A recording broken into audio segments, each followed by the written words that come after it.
আগামী 30 এবং 31 তারিখ এই 2 দিন ডিসি অফিস থেকে আমাদের জ্বালানি কার্ড, যেটা বলে ফুয়েল কার্ড বিতরণ করা হবে। ফুয়েল কার্ড নেবার জন্য প্রত্যেক গাড়ি চালকদের তাদের এনআইডি কার্ড এবং তাদের ড্রাইভিং লাইসেন্স এবং গাড়ির রেজিস্ট্রেশন কার্ড, এটা এক সেট ফটোকপি জমা দিবে এবং ছবি সহ, তাহলে সঙ্গে সঙ্গে তিনি বিনামূল্যে একটি কার্ড পেয়ে যান। আসসালামু আলাইকুম। এক সরকারি কর্মকর্তা বলতেছে, পাম্পে তেল নিতে গেলে ফুয়েল কার্ড ব্যবহার করতে হবে। ফুয়েল কার্ড নিতে হলে এনআইডি কার্ড লাগবে, ড্রাইভিং লাইসেন্স লাগবে।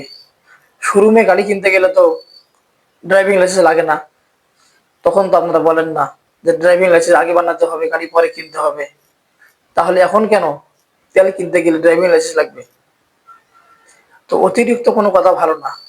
আপনারা বলতে পারেন আমাদের তেল সংকট, তেল আসতেছে না, বাহির দেশে যুদ্ধ লাগার কারণে আমরা ঠিকভাবে তেল সাপ্লাই দিতে পারতেছি না, জনগণ আর বোকা সোজা না, আপনারা যা বলবেন তাই শুনবে। অনেক এমপি মন্ত্রীরা বলতেছে দেশে পর্যাপ্ত তেলের ব্যবস্থা আছে, পাম্পে গেলে তেল নাই। তো যা বলবেন একটু ভেবেচিন্তে বলবেন। মনে রাখবেন, বাংলাদেশে 18 কোটি মানুষের হাতে স্মার্টফোন, তারাও দেশ বিদেশের খবর রাখে।